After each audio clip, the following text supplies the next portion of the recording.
Hey, welcome back to the channel. This year has been quite interesting with a lot of legal issues going on with Sean Diddy Combs. In recently updated court documents, Alleged Cartel member Alfredo filed a defamation lawsuit against Diddy back in May, accusing him of ruining his drug smuggling business. Now, as of lately, the case has been dismissed, and I do have the court documents. Let's get into some court document tingz, shall we?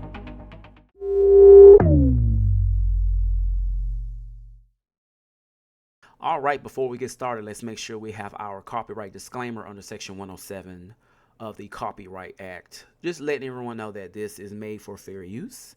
We are not a paralegal, we're not an attorney, and we're not a judge. We're just simply saying that we know how to read. And what we will be doing today is reading public record court documents. All right, let's get started. All right, before we actually read the dismissal paperwork, let's actually go back down memory lane and show y'all the original defamation complaint. Now, as y'all can see here on the top of your screen, this was filed in May of 2024 of this year. Now, pause your screen if you would like to read. I'm just going to scroll down. All right. And as y'all can see, he was seeking the sum of $666,000. Okay. All right, let's get into the order of dismissal. As y'all can take a look here, plaintiff Alfredo, who appears pro se and is currently incarcerated in a Centennial Correctional Facility in Kansas City, Colorado.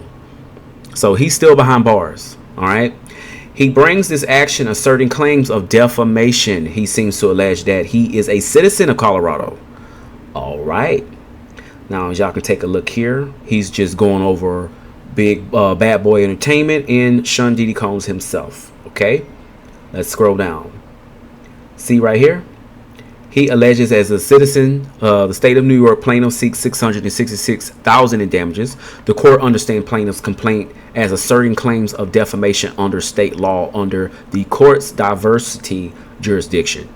It says by order dated by May 8th of 2024, the court granted plaintiff request to proceed in formal, I don't know how you say that, without prepayment of fees for the reasons set forth below.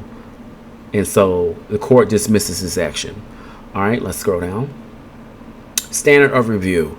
The court must dismiss a complaint or portion thereof that is frivolous or malicious, fails to state a claim upon which relief may be granted, or seeks monetary relief from a defendant who is immune from such relief. All right. The court must also dismiss a complaint when the court lacks subject matter jurisdiction. While the law mandates dismissal on any of these grounds, the court is obliged to construe pro se pleadings. All right. Pause your screen. Y'all take a look. Plaintiff alleges the following. Due to what appeared to be his connections with the Sinaloa drug cartel, on or about May 5th, 2021, plaintiff received a telephone call from an unidentified business partner of Combs. The business partner told plaintiff that Combs was wanting to set up some business deals with the Sinaloa cartel. Ooh. Plaintiff responded by saying that he was always willing to set up business deals with the rich for drugs.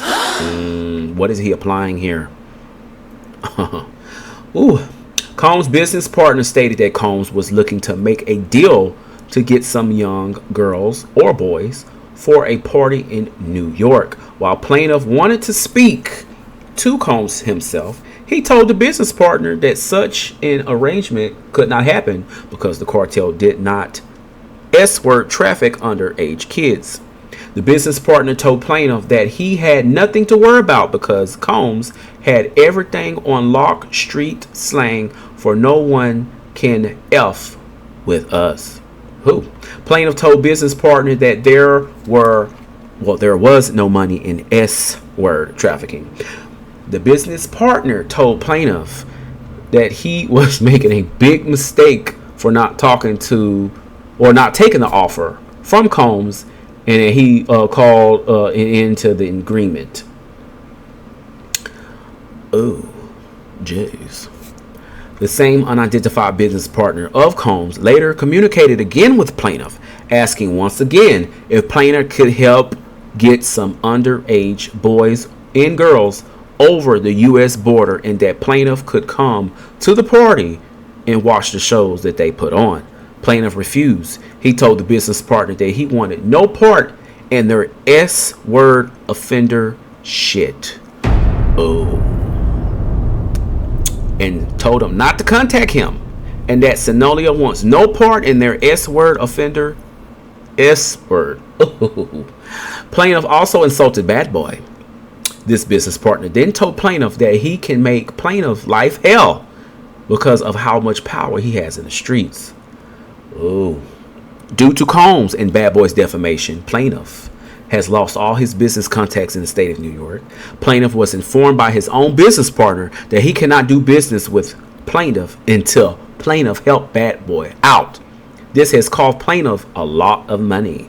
Now, how much of this is true? How much of this is false?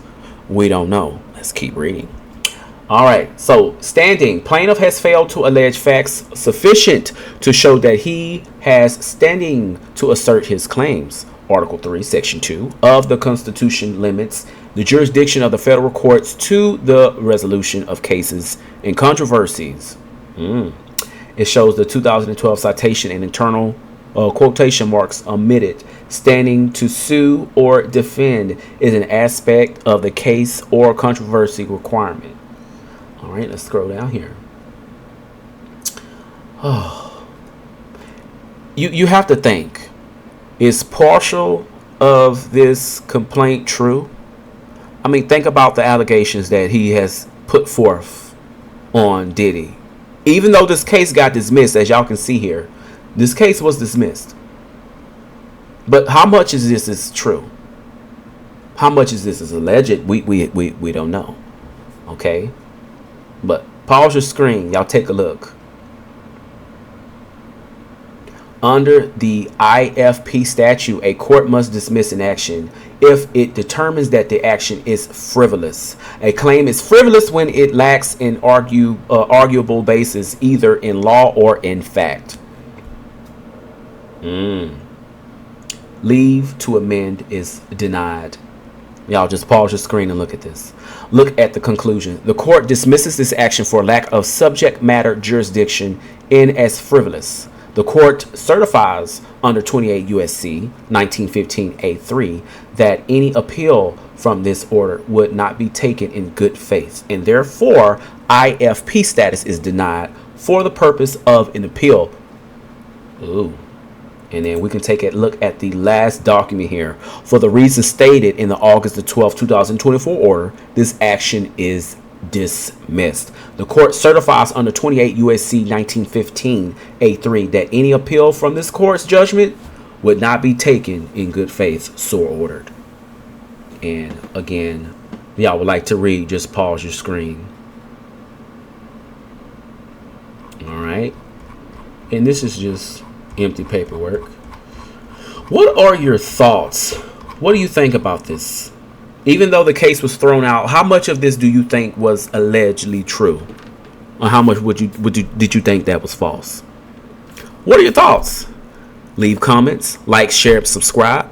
And until next time, I'll see you again. Thank you.